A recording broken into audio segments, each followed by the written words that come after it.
Coming up soon, Chris and Stu will bring you all the latest in boxing, MMA and combat sports from around the globe.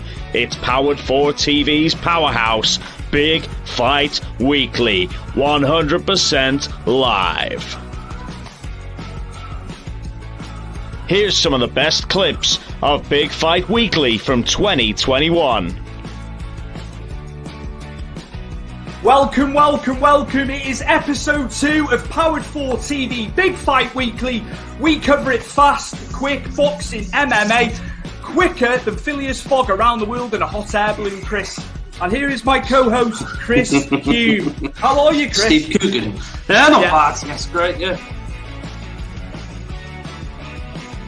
Big Fight Weekly, faster than a Lyosa Machida crane kick to the face, Chris. Which one? Belfort or Randy Couture's? They were both equally good, mate. I was probably gearing towards Couture, but you know he was aging as a fighter. Welcome. It's episode 4 of Powered 4 TV Big Fight Weekly with myself, Stuart Palmer, and my co-host, my cousin, Chris Hume, and we're going to give you a deep dive in boxing and UFC and MMA this week again. God, I couldn't get my words out then, could I? Christ alive. And I tell you what, I'll just get it in there now before I forget, quicker than a Kamaru Usman takedown. A double leg.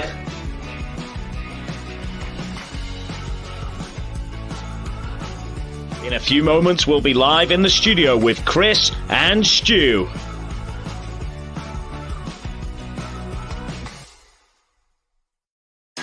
This is Liam McGarry, and welcome to the Big Fight Weekly. But yeah, I mean, I worked in construction, mate. Like, the recession kicked in and everything stopped. I was delivering TVs for this company, Fortuna, and it was crap, you know what I mean? But at least I wasn't so tired, so I could finish work quickly and then go to the gym, train for about 5-6 hours, and then go home, you know? So yeah, it was just a timing thing, and I guess it was the right time for me to go forward and pursue this fight career. Yo.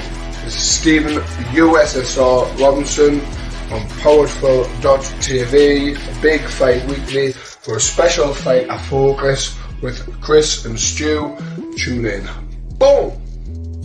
And the whole USSR thing was, I think it was just a gimmick where we thought, right, you know, turn pro now, let's go off the back of the red and yellow, the Ivan Drago shorts, Rocky wasn't sensational hit.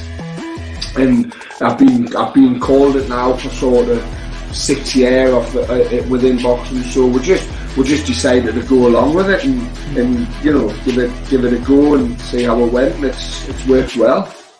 Yeah, but you do look like him though, so you can't get away from that though. Right, yeah. I'm trying to look for a photo of me real dad just to show you I look not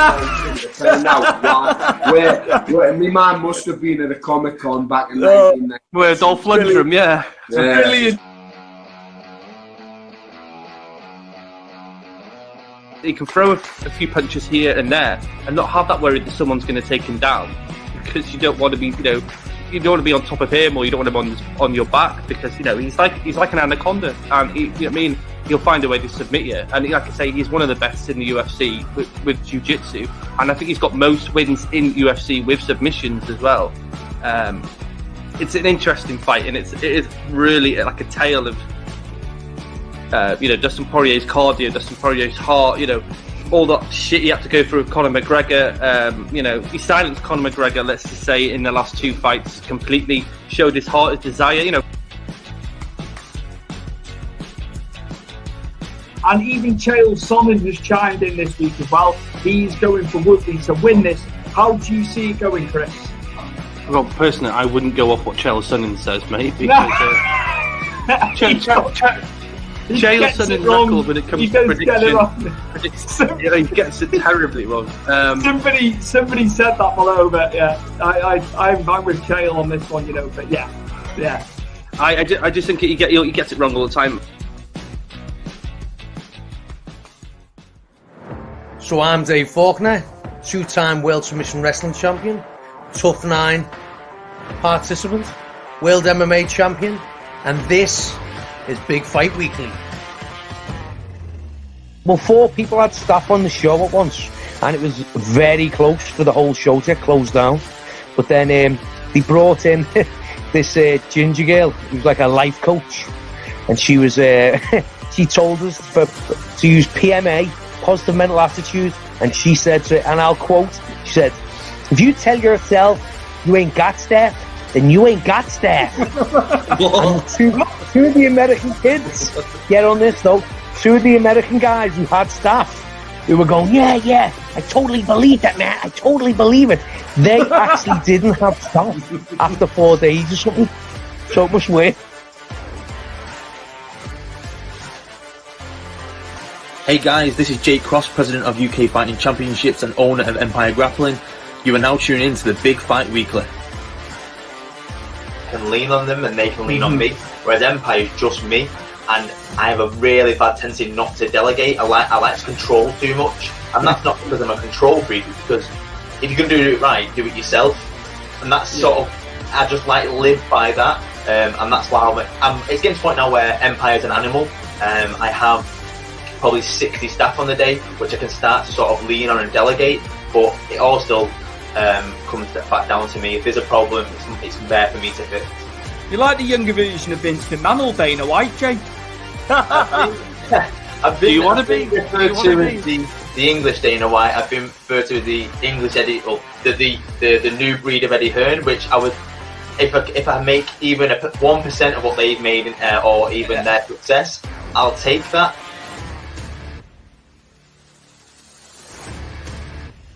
Hi guys, this is Thomas, professional MMA fighter, also ex-professional boxer. Make sure you tune in to Big Fight Weekly this week. Awesome podcast. Get involved. Talking boxing, I'm going to say Marco Antonio Barrera. I used to love Ricky Hatton at the time because I was a big British boxing fan. And if I'm talking MMA, then I'm going to go with Chuck Liddell because he's the person who made me switch my boxing to MMA, and I just fell in love with the sport from then. Chuck Liddell when he fought Tito Ortiz, and then I was just from then on. It was no looking back, and that was a long time ago. I started MMA when I was 31, Joe, so it's like I started late in my career, so I needed to get a move on. So yeah, I couldn't wait around too much to see what was going on there, so I just moved on and got a few more fights, and then got HD management to sign me up on a management team, and then they looked after me from there. They got me all the fights, so I had some good management team.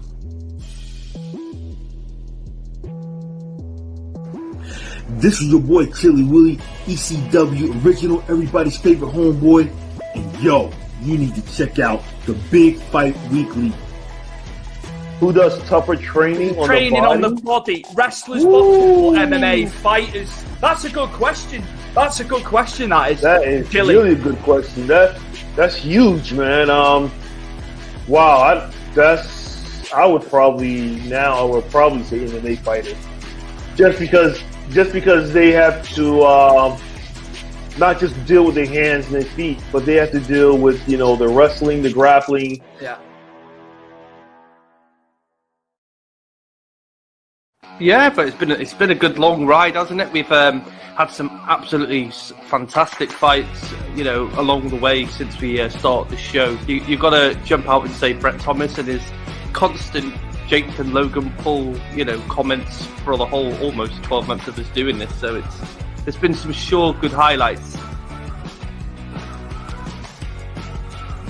Thank you to all the guests that have come on as well. We've had a few of them, and we've tried to mix it up. It wasn't just about reviewing, previewing. We've tried to mix it up.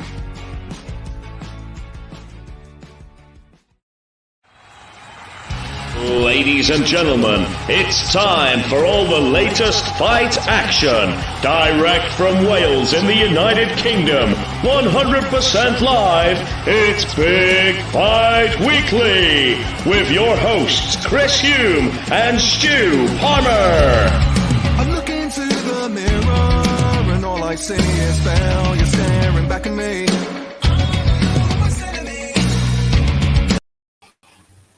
A warm Welcome. It is episode 46 of Big Fight with myself, Stu Palmer, and my co-host and cousin Chris Hume. How are we, Chris?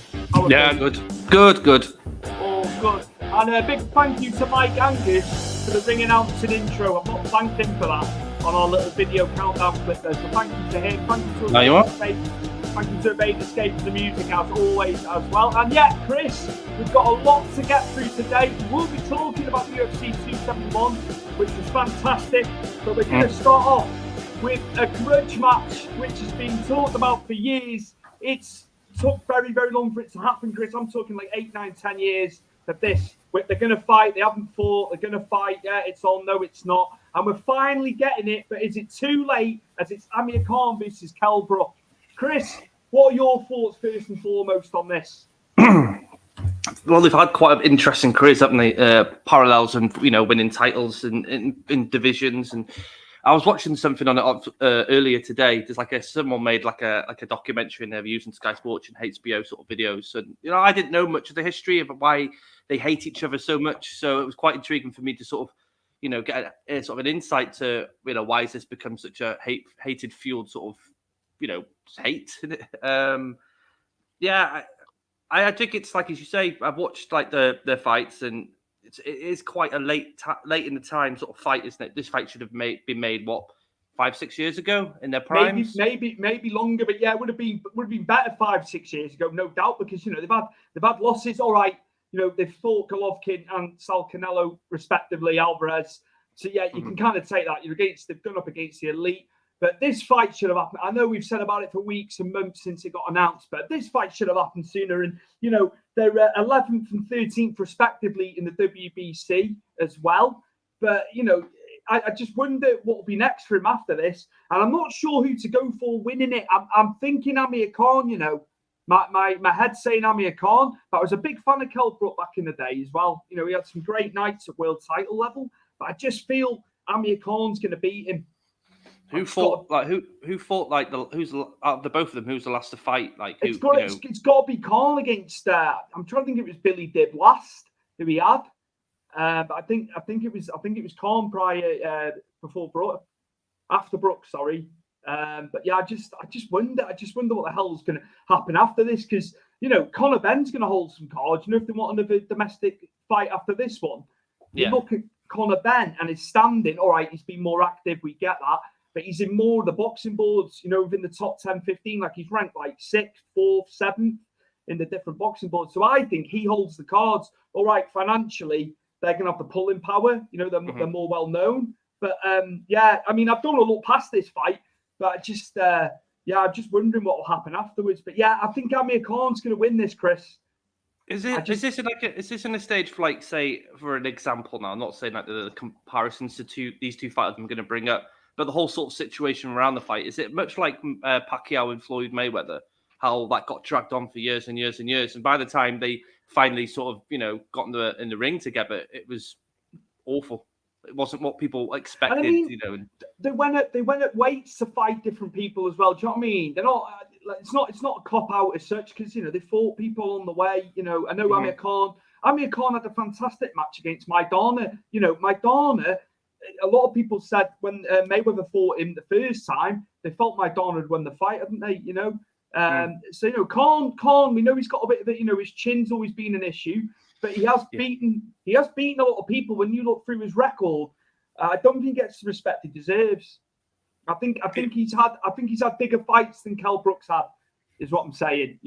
More fights, more high caliber level of opponent than Kell Brook. That's why I think I'm, teetering towards Amir Khan for the victory this Saturday night. Well, they both fought some high quality, as you just said, like Errol Spence, Crawford, Terrence Crawford. So they fought, the two best in the business currently in the division. So it's hard for me because when you've had such a long layoff, and I'm not going to look towards MMA and this sort of thing, because I can make more of a better comparison to that, but. When you've had a long layoff and you're coming back into a combat sports, and it's a violent sort of situation, it is, and their age they're at, and the fights they've had, and they've obviously gone to war so many times, and they fought some of the best, if not best, in the world. and they've been away for so long. Is this fight going to be one of them where people are excited to see it, but when it actually goes down on Saturday night, it's a bore? I still think it'll be exciting as much as I'm downplaying it, not in their prime anymore. I think it will deliver.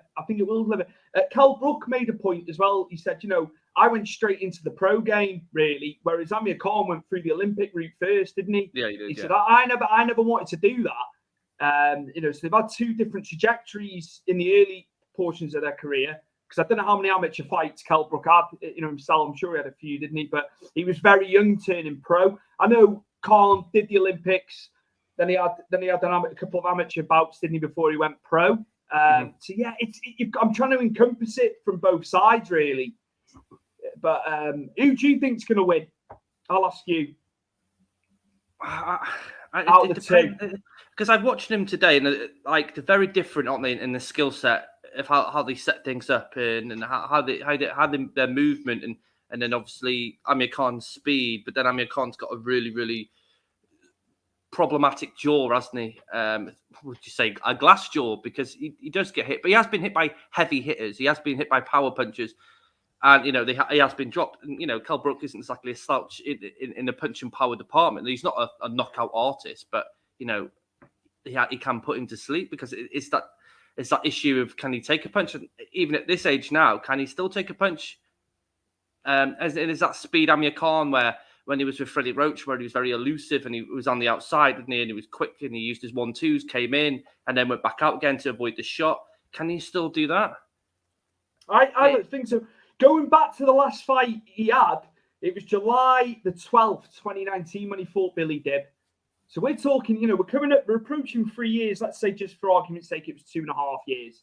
So he's not been in the ring since then. And then Cal Brook, because I can't think off the top of my head when he last fought, so I'll just go on here. Terrence Crawford, which was the 14th of November, 2020. So Cal Brook's had the bigger fight, and he's fought more recently, Chris. He was TKO by Terrence Crawford, but I mean, come on, but there's best pound for pound. Yeah. So maybe Cal Brook is the front runner because he's fought the higher caliber opponent. Nobody knew who Billy Dibb was, but as Amir Khan said, Chris, he made 10 million out of that fight. But it was out in Saudi Arabia, so they're throwing a lot of money at. They'll throw more money than what you'd get in America and Europe. It's one of them because you don't know behind closed doors of what Amir Khan's been up to, what he's been training on, what he's been working on. It's hard to see what I mean. You'd be like to be like a fly on the wall and see what these guys have been doing and what they've been setting up, tactically when they sort of fight each other. It's been great to see. But I don't know. I've watched more Amir Khan than I have of Cal Brook. Obviously, I know Amir Khan a bit more name value than Cal Brook. So yeah, I'd probably go with Amir Khan in this aspect. Just only because I've seen more of his fights, and I'll always like, minus his jaw, we forget about his problematic jaw and not being able to take a punch, but his speed and his 1-2s were up fantastic when he's in his prime, and it was so in and out and had really good head movement, and he was moving about really well. And yeah, I'll probably side with that only because I know Amir Khan a bit more better than I do Cal Brook. But I've watched some Cal Brook fights. I think last one I remember watching was the Golovkin one, and he did really well against Golovkin. Early on he did, but man, did his eye take a pounding? And that's I know he's fought since because he fought Golovkin a long time ago. But yeah, that was a bad eye injury that for Brook. But he was doing really well in that fight. Early on he was really good. It was almost as if it's what Canelo and Golovkin like to do, though. Lay traps and false sense of security. But also on the flip side, Chris, Khan has fought Terrence Crawford as well. He got stopped in the 6th round. So, I just it styles make fights, don't they, Chris? You can look at who they fought previously. They both. I hate to use that cliched line, Chris. Isaac's made a comment here, Stu. Right, okay. Let's have a look. Hi, guys. I'm putting bets on Khan smashing him in the 3rd round. And he's changed his name. He's actually down as Isaac. With a Z, not an S, though. And 2, okay. And a K as well. But he's not Tyler T anymore. He's changed his name. So there we go. Yeah, you're thinking on the same lines as me. I think a bit later than the 3rd round. It might go the full 12. Yeah, it's you possible. because they're going to be quite rusty, I should imagine. So it might be a 12-rounder with points decision for Conor. I'm going for.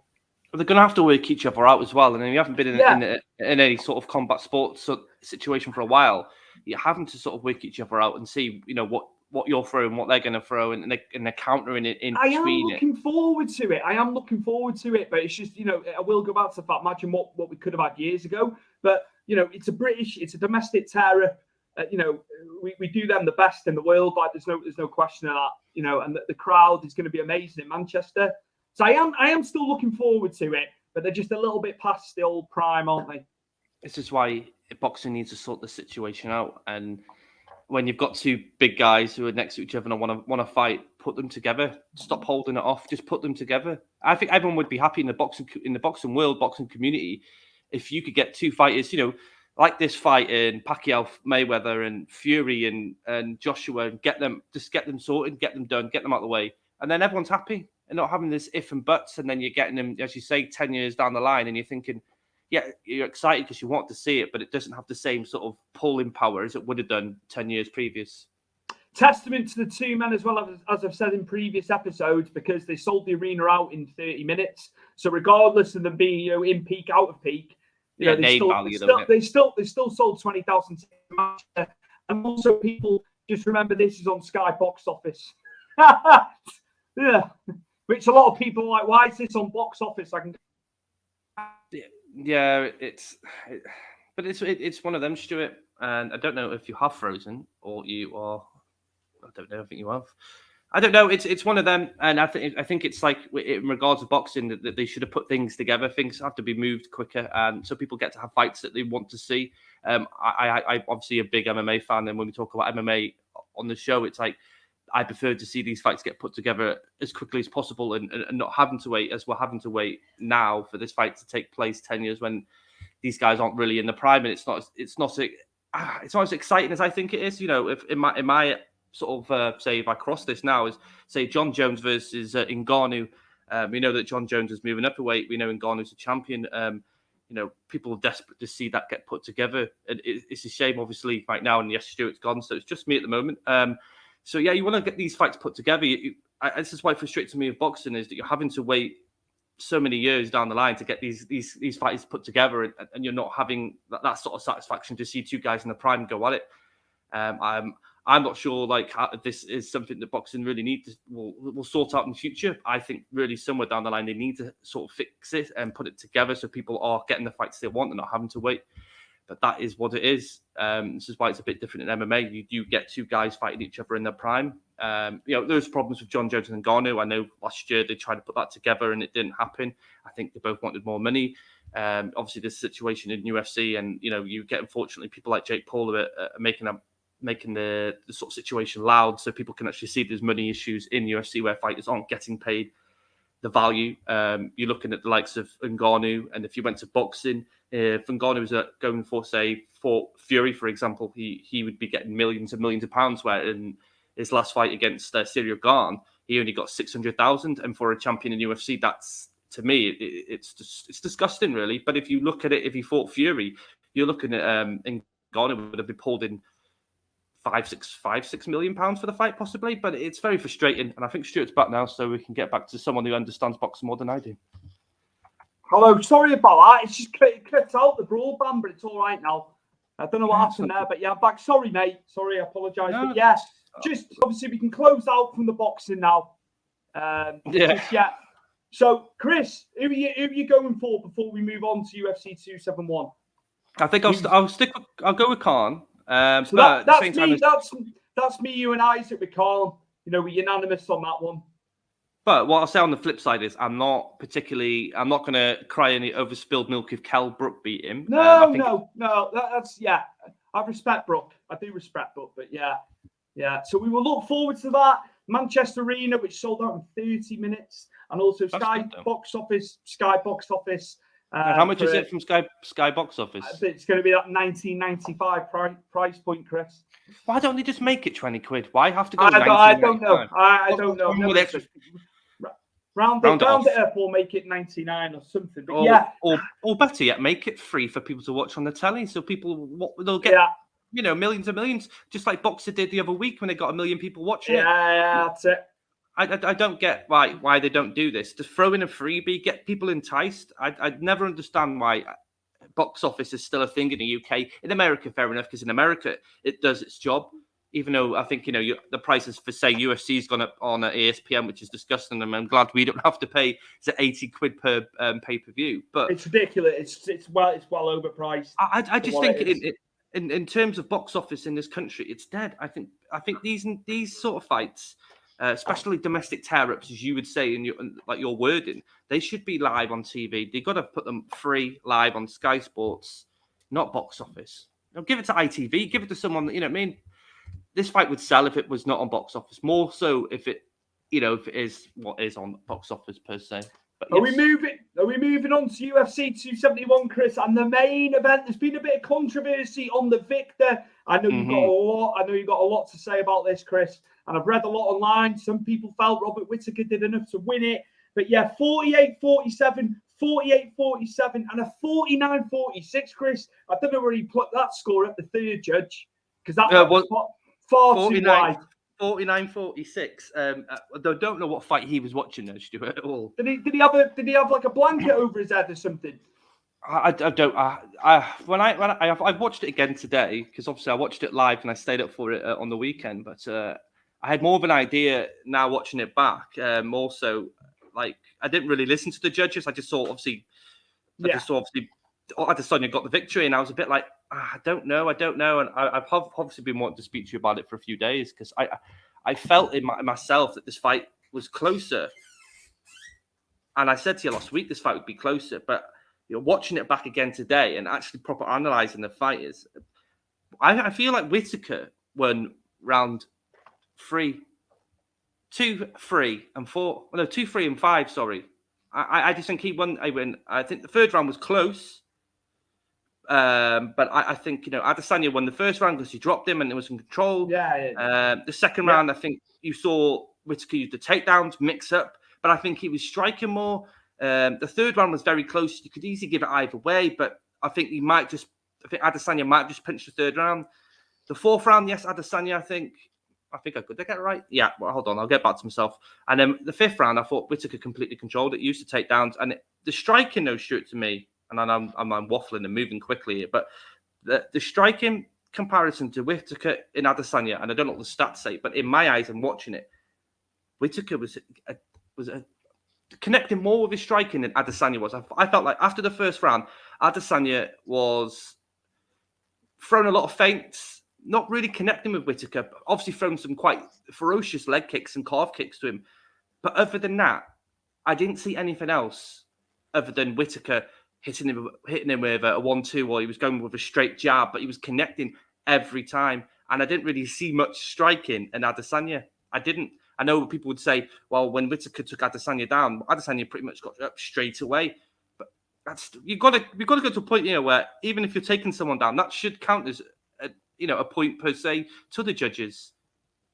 It baffles me that especially the commentary, Stuart, and I want what your opinion on this, but there was so biased towards Adesanya yet again, like in a Blachowicz fight.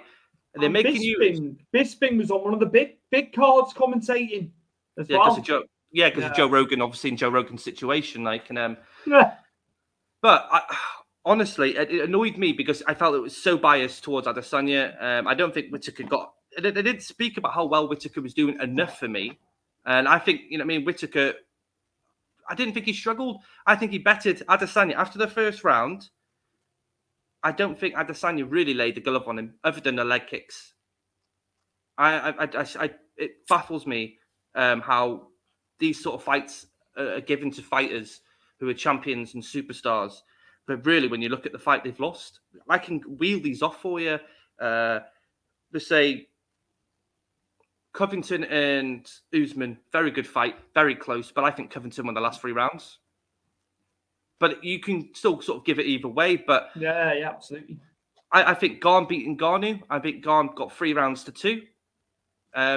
We can go way back. I've got to think of this. The guy that John Jones fought, Reyes. Dominic Reyes versus John Jones. And I thought Reyes beat John Jones in that fight as well. And it's things like this that really frustrate me. It's either the judging is absolutely awful, or there's something going on here that we're not precedent to in the back scenes, obviously. It would beg the question, wouldn't it? There's some favouritism going on. Are we going to say there's like backhanders or something going on, Chris? Do you think there's money changing hands and we don't know about it with the judges? Am I clutching at something that's not actually there? I don't know, because obviously these are opinions, and everyone could think differently. But a lot of other sort of content creators do mixed martial arts and watch this event. I've all gone and said Whittaker won the fight. I just don't see where Adesanya really pulled away. He dropped him, yeah, but Whittaker got straight back up. And I just didn't see Adesanya do anything that really pulls me to think, oh yeah, he might have just pinched it. Because I didn't see any of that. I saw Whittaker was coming in, he was hitting him. They weren't great shots, and it wasn't a great fight. It was quite dull, wasn't it? But it's one of them, isn't it? They fought before, and I suppose it's hard to fight again, being less frantic and a bit more technical and slowing things down and working things out when you're fighting an opponent you've already fought. But I don't know. I had Whittaker winning this fight, Stuart. I was shocked when Adesanya got given the nod by the judges. I should say 49-46 by one of the judges. Far too wide. We've had 49-46 since we've done this show since last year.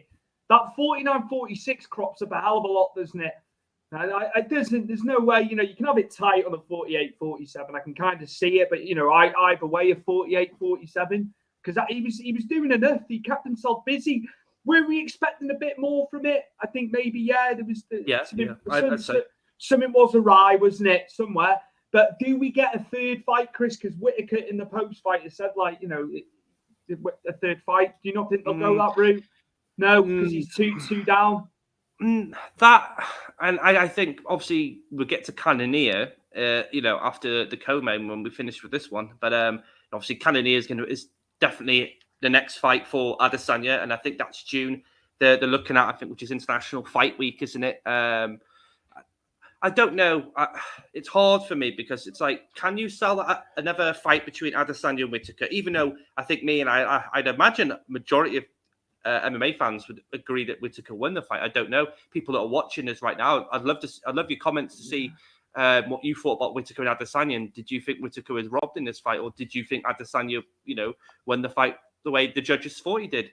I don't know, Stuart. I think if for Whittaker after this fight now to get back in line against Adesanya, I think Vettori would be an absolute perfect opponent for him now, because what's the point of throwing him back against everybody else? Because he beats everybody else, and you're left with Whittaker versus who? And then he's going to have to start rematching fights, because there's no one really bursting through middleweight at the moment who's a rising star that you can go, oh, hold on, he could be the guy. There isn't anybody. So you've got Whittaker and Vettori, who are probably the next two best in that division. Jared Cannonier is a great fighter, but Robert Whittaker's already beaten him. Vettori, I think, could beat him, because if Vettori could use the heavy ground game he uses, and I think he could stifle Cannonier. But they're the best. And then you've got Izzy. I can't physically look at that division and say there's anyone else that can leapfrog. There is one guy, but he's at welterweight, but he has fought at middleweight, Stuart, and that is Khamzat Chimaev. He's also come out and said that he'd kill Izzy with his wrestling. He has very choice of words. I don't doubt it. I don't doubt it. But he's got business at 170. But hey, like you say, he can do 185. And he's done it, yeah. That's. I do think he would be very problematic, as he's saying. I think he backs up what he's saying. He's not just saying it for the sake of it. He would be able to do it. There's no question. But yeah, just obviously we're going to talk about Cannonier in a minute. Going in as number one contender. I'm sure we're going to talk about at length. But yeah, anything else for this to close out before we move on to Tuivasa? Sorry, Tuivasa. Yes. Yeah, not Tuivasa. I just, like I say, I thought, and it's one of these fights again, and that we've seen in the last 12 months, and title fights now, that really, looking at it, should have gone the other way, but they haven't. And it could be that, the judges are just not doing their job properly, or UFC are protecting their superstars. Obviously, my opinion, I don't know. I could be wrong.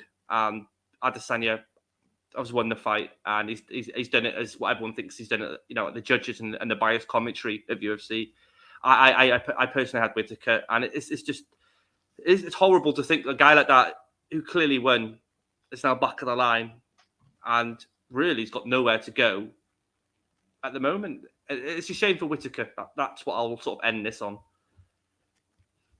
Absolutely. So Adesanya retains, carries on. Still only the one loss in his career when he went up to light heavyweight against Jan Blachowicz. But yeah, I'm sure Robert Whittaker will come again, Chris. Hopefully, as you were saying, maybe Vettori next. That'd be a good start stylistically, I'm sure. And Isaac's back. You were right, Chris. There is always room for more fights in the year. We have a good field of competition in boxing right now. Let's see if everyone gets to go at each other. Yet the fights are there to be made, there's no question. And I think Conor Ben is ready for one of them too. I think we need another domestic battle. And Brady Barlow, good friend of myself and Chris's. Hello, mate. Afternoon, boys. Afternoon to you too, pal. All good, Brady. Good to have you on. We'll move Absolutely. Here we go, Chris. And tight Tuivasa, Chris. Defeats, one of the strongest punches in heavyweight in the whole of MMA, Mr. Derek Lewis, and the Houston hoodoo continues for Derek Lewis, Chris, because he was favourite leading into this. But I tell you what, Tuivasa, what a performance, and he kept coming at him, didn't he? When they were trading, before the finish of the fight as well. He was right up there with him, wasn't he? And he was throwing at him. What a courageous performance on his behalf, unbelievable. Yeah, he did, and he did get wobbled by Derek Lewis a few times. I must sort of forget the striking for a minute and say I was amazed by Derek Lewis's takedowns. I didn't see them coming. I didn't imagine that he'd go for a sweep in the first round, and then he went for a little judo throw as well. I was a bit pulled back, as the commentary said about, Ngannou's taking people down. Now you got Derek Lewis taking people down, two guys who are known for knocking people out with one punch, and they're mixing it up. I think that's great. You know what I mean? I'd love to see it. But unfortunately for Derek Lewis, I think he was anxious. I think you could see the anxiety when he was fighting. I know when Derek Lewis goes, he goes, and when he's he goes. I mean, when he strikes, he puts everything in, and he's like a train, isn't he? But I just thought I felt it was very anxious in this fight.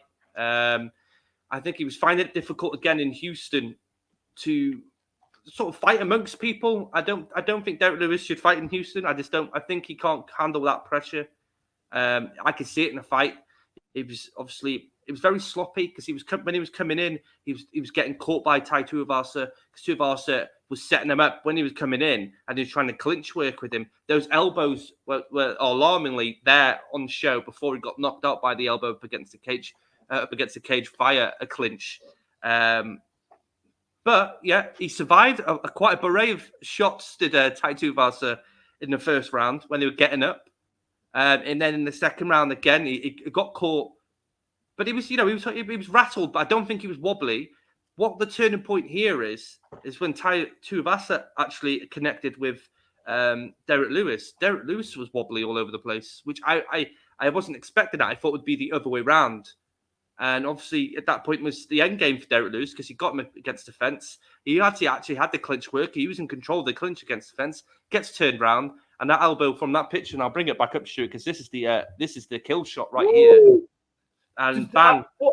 What a mix of striking as well, as you can see there, the elbow, but my word, just incredible. But yeah, that encapsulates everything you need to say, unbelievable. And, Chris, he was 11th. He was ranked 11th leading into this as well. It's a huge, huge march up the rankings for him. And at 28, Chris, he's a lot younger than a lot of the other guys, isn't he, within the division? Okay, Tom Aspinall around the same age, Yeah. He's got a long way to go, hasn't he? Were you surprised by him? And can he be a problem for people further up? Is he a contender? Is he a contender at championship level for you? Not yet. I think we're going to have to see Ty fight one more person.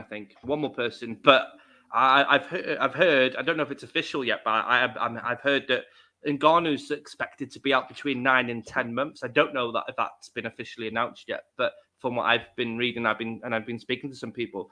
They said 9 to 10 months, and it's a hard slog now, isn't it? I know heavyweights don't fight more than 3 fights a year anyway. So when we could get another fight in for, say, Derek Lewis and Tai Tuivasa, I think he needs one more fight, Stuart. And I think if Tom Aspinall beats Volkanov in March in the London card, I think you could see Tai Tuivasa versus Tom Aspinall for the number 1 contender.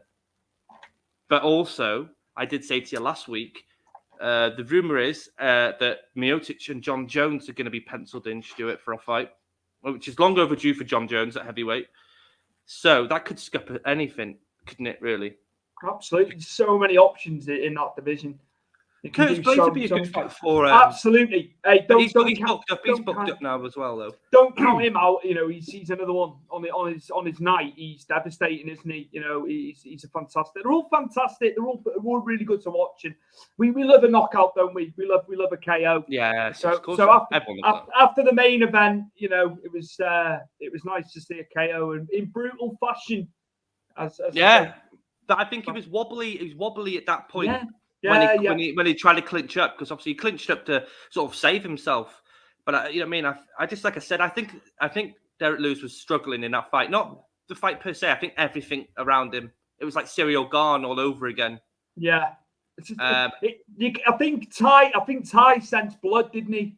Yes. I think he knew from once he started connecting on that rally there. My word. But yeah, as you say, he cannot break this Houston hoodoo, can he? He just got that's how I've termed it, you see. I think it's probably best he doesn't fight in Texas or maybe Houston again, really. Just to save face for himself. I think, it happens with fighters. Certain fighters can't fight in their hometowns or their own countries sometimes. They're better fighting away. For Derek Lewis, that probably is the case, that maybe, goes back to the drawing board and, but doesn't fight in Houston. He's not going anywhere. This is the first proper TK knockout of his career, properly. But don't forget he fought in Ngannou, and Ngannou didn't knock him out. He did beat Ngannou as well. Don't forget this was after Miocic fight though, so Ngannou was in transition. He was in a transition. I was going to say, it was the timing of that, but they can't knock him. You can't knock him. He's got that on his resume, and as we say, the heavyweight division is as hot as it's ever been. So many matches to come up. Chris, are we going to move on, Chris? Yeah, to another lovely KO, should we say? As we said earlier, we've got a new number 1 contender at middleweight. And as you said last week, Chris, he fought as high up as heavyweight, did Jared Cannonier. But a fantastic stoppage victory of Derek Brunson, Chris. And just fantastic. What performance. I thought Derek Brunson, he did get a few of the takedowns, didn't he? But it was like three of 12, which is, testament to Cannonier, because we know how good, he's good with his wrestling, his Brunson. But yeah, Chris, what a performance. What another fantastic KO for him. And he's elevated him into title contention now. He's going to get the next shot, isn't he? Well, yeah, that is now set in stone. Unless an injury happens, and touch wood, that doesn't happen. Adesanya does need fresh blood, does need to fight against in this division. Jared Cannonier is definitely going to be that guy now. He was great in this fight, Stuart. He did get caught by Derek Brunson, and Derek Brunson caught him not just really good. The wrestling side of Derek Brunson's always there. Derek Brunson can take a lot of these fighters down. I'm still like to see him and Vettori go at it, though. That would be very, very, an interesting fight to see who's got the better wrestling here. But Derek Brunson, I think, in this fight, he put a lot of his gas tank in taking Cannonier down. And I think in the second round, you saw that because he got a bit confused, like, say, a minute in when he couldn't get that takedown. And then Cannonier caught him just with one little clip, and it just sent his head in a spiral. And then Cannonier, as you said about Tai Tuivasa smelling blood, he saw all of it coming. I think he envisioned exactly what was going to happen within that second. He clipped Derek Brunson, and then Derek Brunson did a slight little chicken dance, and it was like, right, that's it. And he went for the kill, Stuart. And those elbows on the floor were disgusting. Yes, absolutely. And he's so, like you bigged him up last week saying, he's striking. And his power, and it's incredible, and it's mad to think he was up at heavyweight, Chris. Yeah. But fantastic for him. And I'm paraphrasing him here. I know he's got the title shot, but he did say, "Hey Dana, I want the next shot." So yeah, that was paraphrasing Jared there, but a fantastic victory for him, and a title fight in the offing. So moving on as well with Derek Brunson. Who next for Derek Brunson, Chris? Actually, it's a good question to say that. So, shall I get the table up? Absolutely get it. Yeah, we'll have the rankings up. Because I think we can get I need to know who's booked. I don't want to stop throwing names out per se. And don't forget, Brunson was on a 5-fight streak, wasn't he, leading into this? Here we go. So it's only a minor blip, isn't it, Chris? On Brunson's end. Oh yeah, definitely. He was on a tear. He was on an absolute tear, wasn't he? 2 years there. He was. Right, here we go. Can you see it? No. You can't see it? I can't see it, mate. Oh, here we go, mate. Here we go. Right, okay. So I'm obviously this is going off what was currently next fight setup. As you can see, Whittaker and Adesanya are booked on here, but obviously they fought on the weekend. You've got to look at Brunson. It could be Jack Hermanson because he fought Sean Strickland last weekend and lost it was a quite close decision, but Sean Strickland is quietly moving up the table here at 185, so that could be another fight for Izzy maybe down the line. Obviously Derek Brunson's fought Darren Till, so there's no point in that. Maybe Kelvin Gastelum or maybe Uriah Hall if he comes through his next fight. Gastelum needs a victory there, doesn't he? You have to look at Darren Till. They're desperate for victories, aren't they, down there? But they're still within the reaches. Oh yeah. You can't write them off. You can never write them off. No, but you also got to take into account that like Whittaker and Adesanya have beaten majority of people that we're looking at here in front of us, and it's a hard sell to put one of these fighters that have already beaten you, and unless you're a champion, to sort of rematch, because it's got to be a reason, isn't it? Like what about having 5th versus 6th there? Why Strickland and Brunson? But Strickland's on a winning streak, isn't he? And he's just beat Jack Hermanson, so it's Sean Strickland. But then again, actually, Stuart, we could do that. Luke Rockhold's meant to be coming back to 185. Oh, Chris, I know, but he's all that momentum years ago, and then it just hasn't been the same fighter, has he? Or do you think you can have an Indian summer? Michael Bisping ruined that for him, killed his jaw. Can he get back? Can he get back into it? I don't know. He trains still at AKA. It's one of them where your heart goes, and I think you're there just for the money. Then, even though obviously the money, and I said this when you went off screen shoot, but the money situation in UFC is a bit awry, isn't it, with fighters? I don't know. Luke Rockhold's still a name and a former champion, though, and I feel like he can sort of get in the mix just because of his name. And he's on a loss. He needs a fight. Who better else than put Derek Brunson versus Luke Rockhold? Mm. If Luke Rockhold comes back and bounces Derek Brunson off the canvas, then Luke Rockhold's back in the fray at middleweight. If Derek Brunson beats Luke Rockhold, then other fights have already happened. In and around this fight happening, then Derek Brunson can look for someone else he can fight. I just don't think you can put him in like Sean Strickland together, because Sean Strickland's, I think he's on the up at the moment.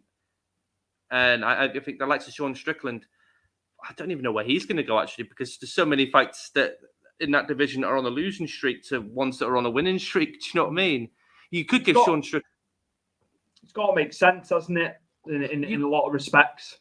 You could give Vittorio Whittaker Sean Strickland and see, like, let's see where your level is. Yeah. But it's thrown him into the Wolves then. Do you want to throw another contender to the Wolves, and then we're back again to square one where Adesanya's having to rematch this guy?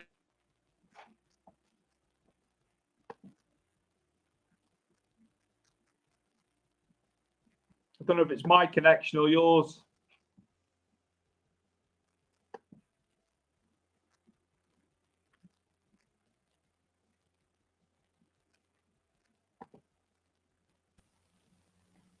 You're back. We are back. We are back. You are back. Yeah. I was just checking my connection again, but it seemed okay. So that's it. That's it in a nutshell, really. Absolutely. So middleweight division as well. Plenty of competition for places. There's plenty of fight options as well, which is great for the division as a whole. Absolutely. And Chris, are we going to preview Fight Night Walker versus Hill? Now, I don't know too much about Hill, but we know about Johnny Walker. Wrong one. Johnny Walker, Chris, is probably more famed for tripping on a stage than actually what he's done in the octagon. But he is. I know. He's got a bit of charisma about him, to say the least. Yeah, and I don't know with Johnny Walker because we covered this fight against Thiago Santos, didn't we, last year? And it's not long ago when he fought Thiago Santos, actually. I think it was October, November when he fought him on a fight night. Yeah. And it was quite lackluster, wasn't it? It wasn't really what I thought it was going to be. I thought it'd be quite, a banger, but it wasn't really. They were very technical and they didn't really want to engage. I don't know. See, Jamal Hill fought Paul Craig a few. Was it last year? Yeah, it might have been last year. And these two had a lot of hatred between each other, and they fought. And Paul Craig, the Scotsman, very underrated on the ground is Paul Craig. He broke Jamal Hill's arm. It's horrid, you could see it and snap but Jamal come back and he beat Jimmy Crute, knocked him out. And I can sort of get that up actually. Jimmy Crute's a tank as well. Yes, he's a big guy at the weight. Oh, there we go. He didn't fight that long ago, Stuart. Yeah, Jimmy Crute was December the 4th. Right. Okay. So he fought another quick turnaround. As we've had in like with last week's fights. He's back in there. Yeah, and he's fought over St. Preuve as well, and he's beaten him with TKO. A TKO victory with him. His only loss in the UFC was against Paul Craig, which for some reason down on Wikipedia it's down as a TKO with elbows and punches, but he broke his arm in it. Anybody can adjust a Wikipedia. Yeah, just go in and start typing, and they don't know the facts. But I remember the lies when we used to sign plays, shoot, and we didn't. And I used to look at Wikipedia, and it was all lies. Never fall for that trap. At least you knew it was wrong on there. Then anyway. Yes. And also, Chris, just to go back to his name, Johnny Walker. I never thought this guy was Brazilian. You see a name and there's no flag or whatever. Yeah, it's the most obscure Brazilian name I've ever heard. I thought, this guy could be American. He could be from the UK. So yeah, just a little side note. Or Johnny Walker whiskey. Well, here's a side note as well, Stuart. He trains at SBG Island as well. I didn't know that until you just told me. Oh, there you go. Hasn't done him a world of good though, mind you, because he still hasn't been great. No. Are you going with Hill on this one, Chris? I'm just going to look at Johnny Walker's last couple of fights here. Well, see, here you go. He's 1 win in 4, Stuart, currently. His last win was against Ryan. His last win was in 2020 against Ryan Spann. Corey Anderson, who's currently number 1 contender for the Bellator Light Heavyweight Championship. It was the guy that sent this Johnny Walker into a spiral because he'd never lost a fight in the UFC till he fought Corey Anderson, and Corey Anderson TKO'd him. He also then lost to Nico Clivov, decision, beat Spann, and obviously we saw the Santos sort of is lost to I can't say his word. It's lost to Thiago Santos back in October. So I don't know, who would you say really is who's got the sort of the narrative here? Who's got the confidence to go and win? I would say Hill off who he's fought. He's in a better spot, isn't he, in more recent times? But yeah, when you 1-4, the pressure's on, isn't it? Because he one more, he's getting cut unless he's still in contract with them. I don't know how many fights he's got left, but it leads you to believe if Walker goes to 1-5, he's in trouble of getting cut, surely. And how many has been cut already at 1-4? He's lucky because people go at 1-3, don't they? And they get cut, and they get cut. So Dana obviously likes him. I don't know why, to be honest with you. I don't see anything really. I don't see anything. I don't. In a division at 205, which I feel like it's there for the taking. Without John Jones being there, and there's a lot older guys at 205. It's there for the taking. But here's Stuart. I'm just going to bring it up if it lets me. This is the fight card for the weekend. Can you see Yes, it? lovely. I think just give it a little zoom in, Chris. It's a little bit. I'm squinting even with my glasses on here, just so people can see. Blind bastard. I know. There you go. Is that better? We've got a catch weight, Chris. Kyle Doughty's. This is Jamie Pickett. Yeah, that would be because Dorcas was meant to fight someone else. He's pulled out, and Jamie Pickett couldn't make the weight, so they've sort of there you go. That's the catch weight there. That's the situation. Met him halfway, haven't they? There, absolutely. And then we've got there Parker Porter. Yeah, this is Alan Badeau. Chris, do you know much about them two? Not particularly. I haven't really watched more. But Parker Porter, he's quite new, isn't he? Just not really. I haven't really watched him. I know Alan Bulldog. I think one of them is 6 foot, Stuart, and really shouldn't be at heavyweight. Oh my god! I can't remember which one it was now. But one of them, I can't remember. But one of them 6 foot, Stuart, and they're not heavyweight. They're light heavyweight, really. But obviously they need to sort the diet out. I can't remember which one it is, Stuart. But I don't. Jim Miller below Chris as well, the veteran. He's not been doing. He's been doing relatively well, hasn't he? Considering the number of years he's been with the promotion, you know. He won by TKO in his last fight, Stu. He's had a bit of a renaissance, hasn't he? As Jim Miller, as you say, he's in his Indian summer. Yeah, absolutely. He's been doing fantastic. You know, absolutely. So obviously, look to his name. You know, we know Jim Miller very well. We know his capabilities. Don't know much about Nicholas Motta though, Chris. How do you think he'll fare? Is this another young guy coming through? He's beaten a guy that I can't remember who beat Jim Miller a couple of fights ago, but he's relatively known. It's not fantastic as Motta, really. I think this is another sort of pickings for Jim Miller, unless Jim Miller has a really off night. I feel like Jim Miller could continue on with this winning streak, personally, here. Absolutely, yeah. We look forward to seeing him. A patron of MMA, no question. Yes. Jim Miller, yeah, Mr. Professional. Absolutely. Anything else on the prelims, Chris? Well, you know, Jacqueline Buckley, because he won knockout of the year last year, if you remember. Was it the year before with that spinning sort of back kick? If you remember it, the guy caught his leg and he spun around and gave him a heel kick to the chin. Do you not remember that? I'd probably have to see it again, but yeah. It might ring bells if I saw it. Yeah, fantastic finish. He did lose his last fight. The guy's facing, I can't pronounce his name, Stuart, so I'll call him Adol. This guy is a powerhouse, Stuart, absolute monster. And he's got power, and he's a destroyer. And I feel like Buckley's going to get knocked out here quite ferociously. Chris is calling that one. And I know Chaz Skelly, to be fair, Chris, that's another name that jumps out at me. He's in action at featherweight. Yeah, Mark Striegel. Yeah, and Jessica Rose Clark. She's been around. She's a decent ladies fighter. She's got a good fight against Steffi Negger. That'll be an interesting one. Rest of them really, Stuart, aren't really fights I can't. Well, Jonathan Pierce is fighting as well, but they haven't got a fighter for him yet. But I'll get rid of that because the card's not really exciting. It's not after all that sort of what you've had. You get a numbered event and I think you just expect, because you've seen all the top end guys on a numbered one on a pay-per-view, and it's holy hell. We do have a big fight after this, though, Stuart. We've got the biggest. No. Oh no! Right. All that. Right. Okay. Makachev is in action. Oh yes. Obviously, he's got a big challenge. I can't. Hold on. I'll find a date for you here. It'll be easier. He's facing Dariush. It's Dariush. Yeah. So that's February 26th. So that's a week after. He's had the renaissance. As I know we've spoken about Dariush. You know, he's been doing very well. But I'm going Makachev, Chris.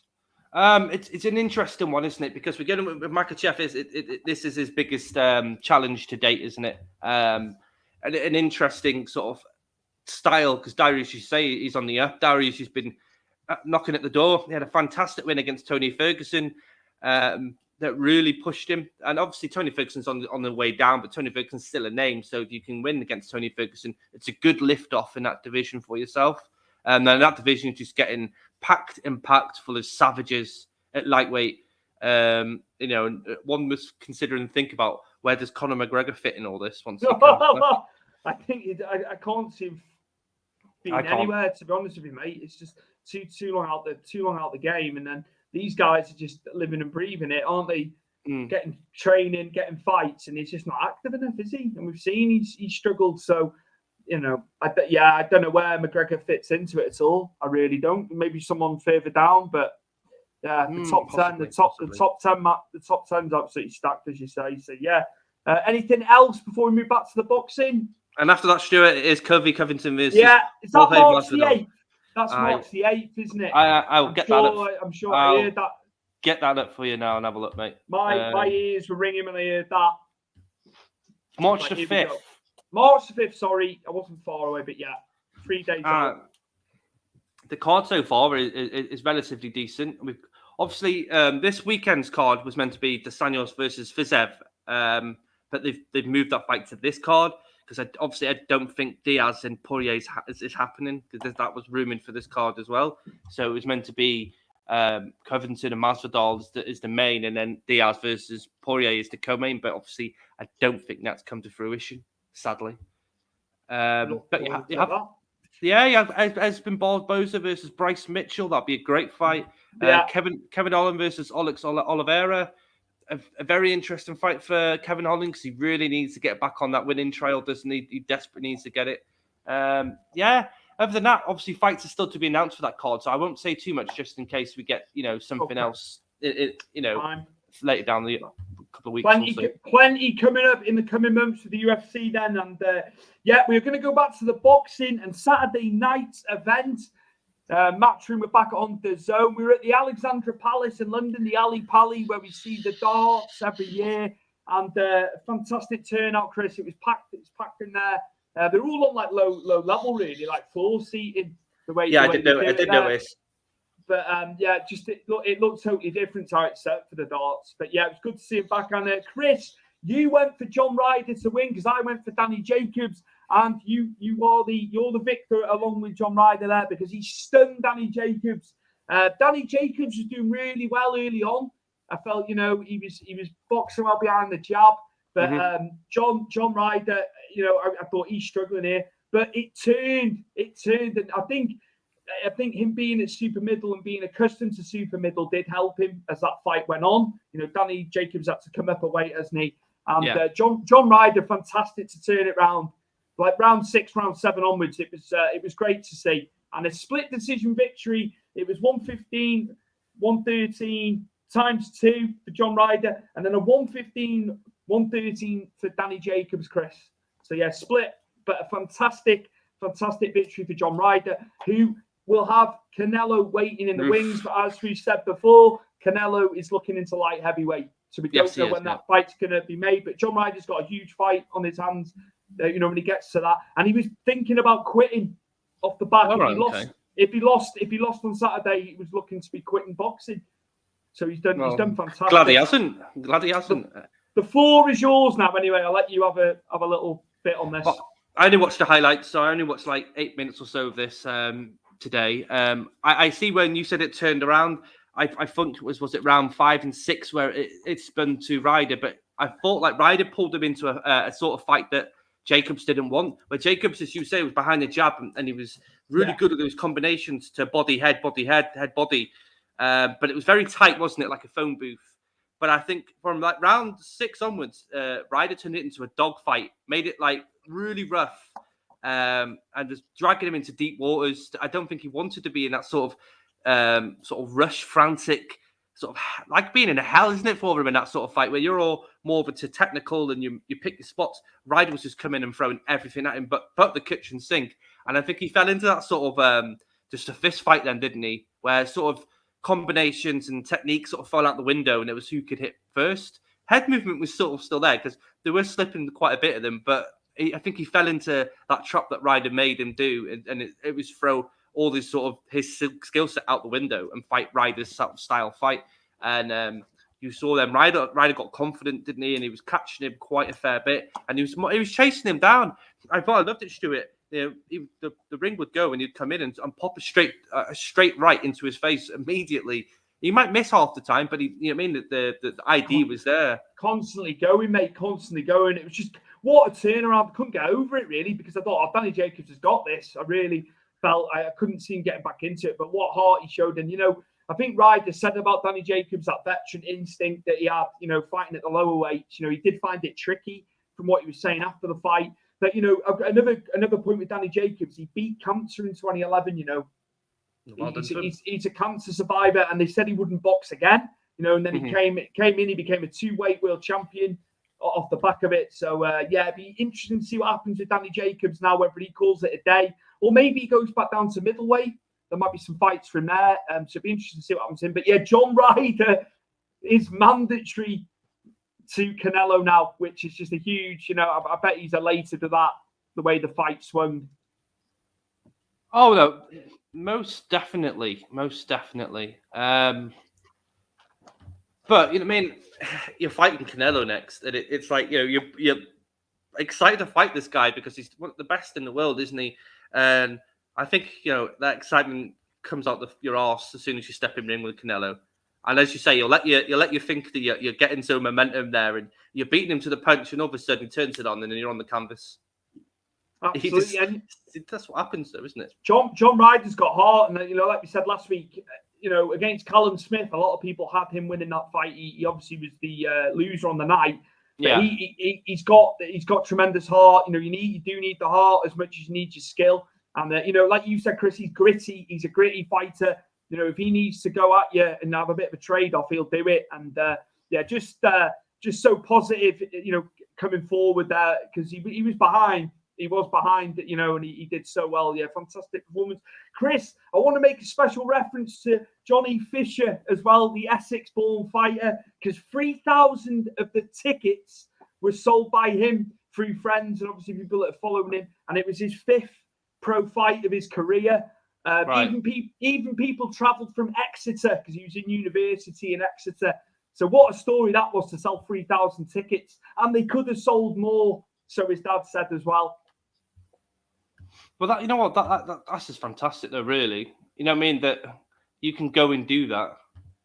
And considering it's not like a massive event and it's not huge names. I know you say that Danny Jacobs has fought some of the best in the world, but to go and do that, you got to tip your hat, haven't you, to them, really? Absolutely. Again, he was getting to journeyman from Spain. The name eludes me. So but the guy's 10 and 12 now, but it's another fight. The guy's been in there with people, the Spanish guy, so it was a test for him. He did well. He did well with his jab. He looked good. His punching's good. I think he's just learning how to land more effectively, but he's learning on the job, isn't he? But only 22, Jody Fleischer as well. So he's with Eddie Hearn. I'm sure Eddie Hearn's going to promote him well. And just a fantastic night at the Alexandra Palace. It's got to be said, it was a good card. Felix Cash came through, had a bit of a scare in his fight, retained his title. He was dropped twice, I think it was. So he showed a lot of heart. He got the victory in the end. And just as I say, great night for Matchroom. And that was everything on Saturday night, Chris, that I wanted to cover there. Minus a bit of ruckus between a huge boxing fighter and I suppose it's a UFC superstar, Stuart, on the weekend. It caught my eye. Right. Please have lib on that. I've just looked at the quotes there while you were talking, Stuart, just so I could bring some up. Obviously, I can't screen it because it's on other pages. I think they'll get pissy with us if I brought it up on there.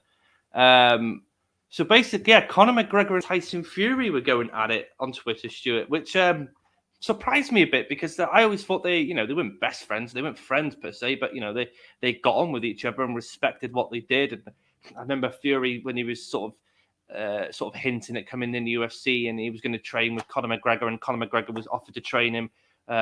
Apparently, Conor MGregor said no, he has not. But so I'll start it off, Stuart. Apparently Tyson Fury saw a picture of Khabib Nurmagomedov, and we all know the history between Conor and Khabib. He was on the United shirt, which, unfortunately, I get probably pissed off about as well. But this is basically what it started off with. He just said, this is Tyson Fury now. Well done. You got in, you got out. Which I think, that's something I think Tyson wants to do as well, isn't it? Get out, undefeated, because that's a legacy, isn't it? And Conor didn't like that shirt. He took exception to it.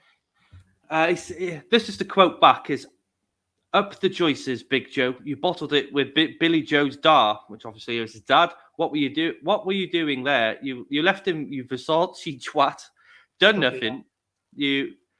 And then it's like, even when I'm wrong, who did it? The Mac Daddy tonight in the house, Miami, Bahamas. Right? Obviously, you're waiting for Fury's sort of reply. Fury's reply is, come back when you win a fight, mush. The difference between me and you is I don't get myself in trouble and people actually like me, just like a bully who hit an old man. And he just big up Hulk Joe in the house, welcome. And then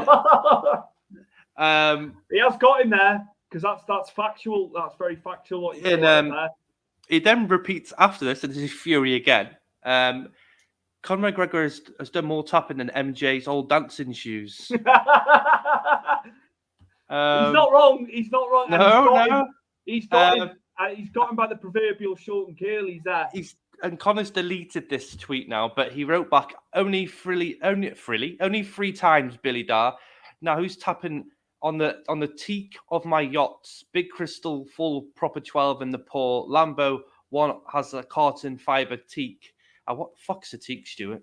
Teak's a type of wood. It's like a pine. It's a pine. It is a teak. Teak. That's what he's getting at. So he's got pristine wood on his boat, mate. Oh well, he's got rather than pristine wood in his undies. Lovely. He's probably got shit in his undies. He's definitely got shit in his mouth. But basically, he says at the end, something you've never done. You've done nothing. That's it. There was no more after that, unfortunately. But it was quite bizarre. Like I said, wasn't the two people I'd ever expect to really. No, because they've been complimentary about one another. In years gone by. Maybe they're fooling us all. I mean, it might be a bit of banter back and forth like that. But it got a little bit personal. It did get a little bit personal. Conor's not the same quick-witted guy. We said this off camera. He's not the same quick-witted guy as he once was, where Tyson Fury is on the money and he's so quick.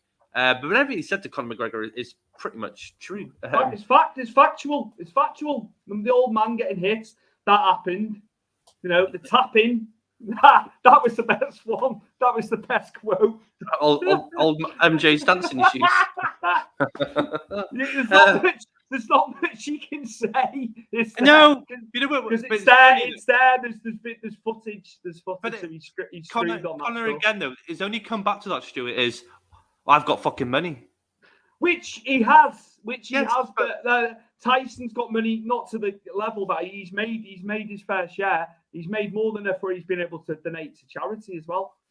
And he donates quite a lot to charity. It's the more money that guy's earned, the worse he's got, if anything. Because you remember he was on welfare when he was starting out and all that. I remember. He should be a bit more down to earth about stuff. He's got the money and he's arrogant. He's arrogant. Yes, he's got the money. Self-entitled though, isn't it now? Yeah, Fury will never be like that. Fury, still be working class, won't he? The way his ideals in life. When I met him, what was it, back in 2014, Conor McGregor, dead nice guy. It was pissing down the rain, took a picture of me. I've told you the story before. Yeah. But he was dead nice. Even in the rain, he'd give me 2 or 3 minutes of conversation with him. Didn't give a shit it was raining. Didn't even get a shit the guy who was saying, Conor, get in the car. And he's like, fuck off. You know what I mean? I sounded New York then. But anyway, he was telling, and he wanted to speak to me. But if I tried to speak to him like now, he'd tell me to fuck off. You know what I mean? I'm like some sort of peasant on the street to him now. He was too busy watching Justin Bieber playing tennis the other week. I did see. Yeah. It's like, come on. Did you notice the height difference? UFC have always made Conor sound like he's a tall guy, and then that picture with him and Justin Bieber's bigger than him. I think it's just he lives the life. There's no question about that. But I think the fighting days, it's just dwindling. It's like what sort of fight can he get now? Like we said earlier, what Tony Ferguson? I think that probably that or Michael Chandler. I think he could beat Ferguson. I don't think he beats Michael Chandler. No, Chandler. Yeah, it's tough. It's just so hard. And I thought he would have fought. By now as well. Since the last fight, it's just Conor. We couldn't fight now. He's got a broken ankle. It's still bloody. How long has he been out for? He only broke it like July time, didn't he? Bloody hell! I didn't even realise he was still out injured with that. Have you seen a picture of him? How much he weighs now? Does he think he's going into a 205? He's like walking around at 190, isn't he? Yeah, that's it's a lot of weight to cut to 155 from that, and I'm sure he will because he is professional in that sense. But do you think Varda are looking at him and thinking you ballooned up? It's gonna elevate suspicion, isn't it? Him walking around that, but then a lot of people have had fun with that on the socials, haven't they? A lot of people had fun with his weight all of a sudden. Jake Paul being one of them. Less of that name until I hear a fight, Stuart. I do not want to know about Jake Paul. I heard his song. He did a diss track on Dana White, didn't he? And it's fucking shit. But as usual, it gets numbers. Hey, you can't. As much as I don't like him fighting, he does generate numbers a lot. Oh, he knows what he's doing, doesn't he? Dana White doesn't want anything to do with him now. By the way, Stuart, he's come out and said that he doesn't want anything to do with. He wants to sort of close the door on that sort of shit with Jake Paul. Bit worrying to think that after everything that Jake Paul's come out and said, and some things he has said that I had to agree with, like the pay and the medical treatment after the fights and after they finish their careers. So maybe just doesn't want to get dragged into that anymore.